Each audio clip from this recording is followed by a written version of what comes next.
Hello everyone, welcome back to my channel. I hope you're all well. This is Lifestyle Critic, where we break down movies and TV shows into their core elements. And in this video we are going to be reviewing Chill Out Scooby Doo. Now I didn't know what to expect from this movie, and actually I was really pleasantly surprised by the end result. It had a little bit of a Tintin vibe to it as well, in terms of the multiple locations, the evil agendas by certain characters, and the multiple life and death type scenarios as well. Now the final reveal was a little bit predictable if you were keeping up with all of the clues across the movie, but that being said, I really liked the fact that it had a returning character in there, and the really interesting 360-degree ending as well was really great for Chill Out Scooby Doo. So let's get on with the review for this movie. So from a storyline point of view, the film narrative is very similar to The Goblin King in terms of Shaggy and Scooby being the main narrative leads and it kind of being their adventure, with the rest of the gang following them behind. But anyway, as far as the movie goes, the first starts off by introducing us to the characters of Professor Jeffries and his assistant Pemba, and they are climbing up the Himalayas mountain where they enter an ancient area, and then they suddenly come across the abominable snowman. We then shift to the gang, who are in Paris and they are enjoying their vacation, when Shaggy and Scooby, who also think that they are on their way to go to Paris, but actually they are being tricked by a hunter who is using them as bait in the Himalayas mountain as well, so that he can catch the abominable snowman himself. The film then explores all of these different characters trying to find the abominable snowman, seeing whether or not they can survive the icy cold weather, and also exploring whether the abominable snowman actually exists or if it's a man behind a mask type situation. So from a storyline point of view, this film is actually pretty compelling.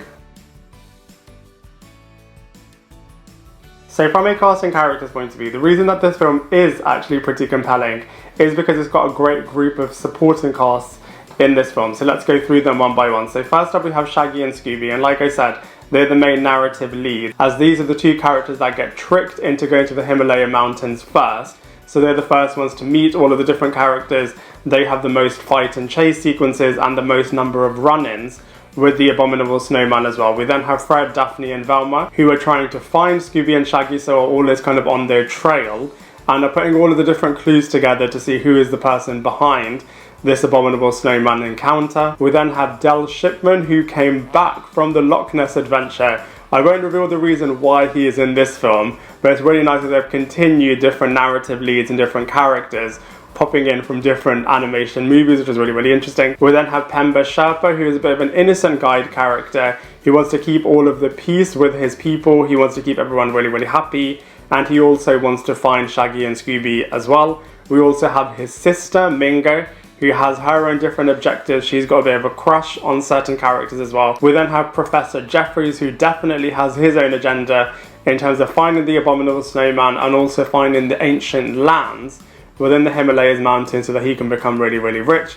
We also have a really interesting French character, Alphonso Dufleur, who is absolutely hilarious, and he's also really determined in trying to find the abominable snowman as well, and will kind of use and abuse anyone that he can in order to get his target. And then finally we have the abominable snowman. Although he was an interesting enough monster, I do feel like they could have made him a little bit more villainous and a little bit more scary. But that being said, from a casting characters point of view overall, they are great in Chill Out Scooby Doo.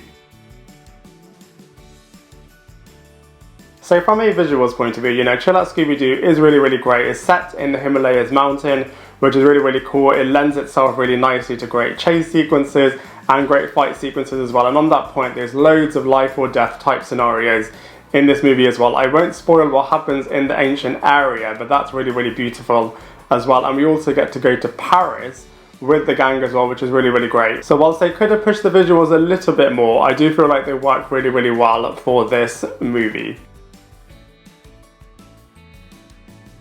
So from a comparison point of view, I did enjoy Chill Out Scooby Doo. I definitely wouldn't say it's top tier Scooby Doo movies in terms of, Zombie Island, Witch's Ghost, Frank and Creepy, Abracadabra Doo, etc. I'd definitely say maybe it's on the next tier down in terms of Return to Zombie Island, Camp Scare, and Curse of the 13th Ghost. So whilst it isn't the best Scooby Doo movie out there, I would say it's definitely a lot better than others and is definitely worth watching if you haven't seen it already.